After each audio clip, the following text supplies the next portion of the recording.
Picture the number in your head right now. The salary that would finally make you relax. The amount that would make money stop being a problem forever. Got it?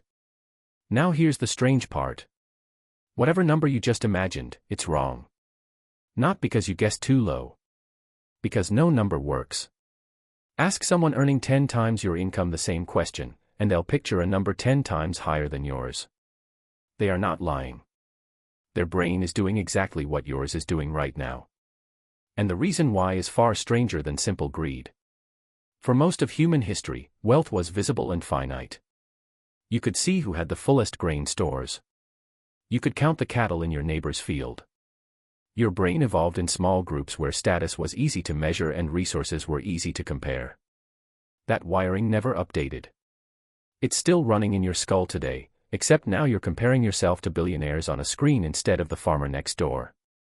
In 1978, a researcher named Philip Brickman ran a study that should have shattered the way people think about money forever. He tracked down lottery winners. People who had, by almost any measure, won life.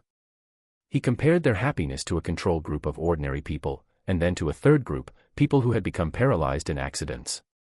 What he found broke the simple story everyone wanted to believe. After the initial euphoria faded, the lottery winners were not significantly happier than the people who had never won anything at all. Within a relatively short time, lottery winners and paraplegics had returned to baseline levels of happiness. Money had changed their bank balance. It had not changed their baseline. Why would winning the lottery not feel like winning? The answer is a mechanism your brain runs on almost everything good that happens to you.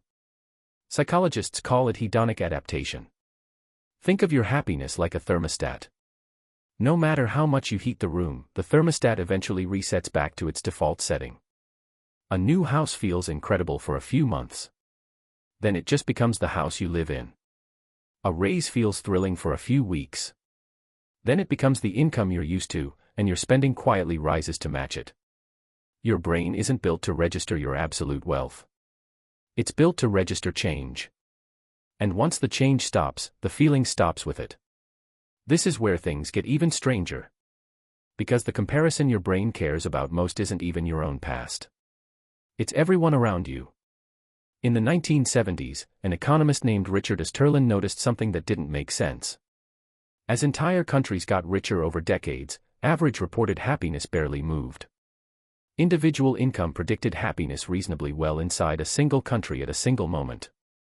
But national wealth over time didn't track with national happiness the way anyone expected.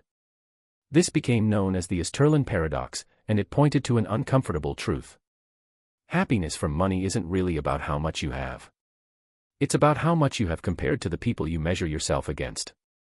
This explains something that confuses almost everyone. Why a doctor earning $200,000 a year can feel financially anxious, while living in a neighborhood of surgeons and hedge fund managers earning 5 times that. Their actual life is extraordinary by any historical or global standard. But their brain isn't comparing them to history or to the rest of the world. It's comparing them to the people in the next driveway. You do this too. Right now. Without realizing it. Think about the last time you felt genuinely behind financially. Was it when you looked at your bank account in isolation? Or was it after scrolling through a vacation photo, a new car, a friend's promotion? Your financial anxiety rarely comes from your own numbers. It comes from the gap between your numbers and someone else's. And here is the cruel twist your phone adds to a very old wiring problem. Your ancestors compared themselves to maybe 150 people in their tribe. You compare yourself to a curated highlight reel of millions. So if more money doesn't fix the feeling, what does? A researcher named Michael Norton at Harvard Business School ran an experiment that quietly overturned a lot of assumptions about spending. He gave people money, then split them into 2 groups. One group spent it on themselves. The other group spent it on someone else, or gave it away. Spending money on other people has a more positive impact on happiness than spending money on oneself. The amount of money was identical. The outcome was not. That finding matters more than it sounds like at first. It suggests the problem was never really the money itself. The problem is what your brain treats as a meaningful gain. Buying a slightly nicer version of something you already have barely registers. Your thermostat resets almost instantly. But connection, contribution, and feeling like you mattered to someone else's day, those don't fade the same way. There's a second piece to this puzzle, and it comes from psychologist Daniel Kahneman, who spent decades studying how people actually experience their lives versus how they predict they will feel. Kahneman found that people are consistently terrible at forecasting their own future happiness. You believe the next purchase, the next raise, the next milestone will feel different than the last one did. It rarely does. Yet you keep predicting that this time will be the exception. Kahneman called the gap between predicted and actual happiness one of the most reliable errors in human judgment.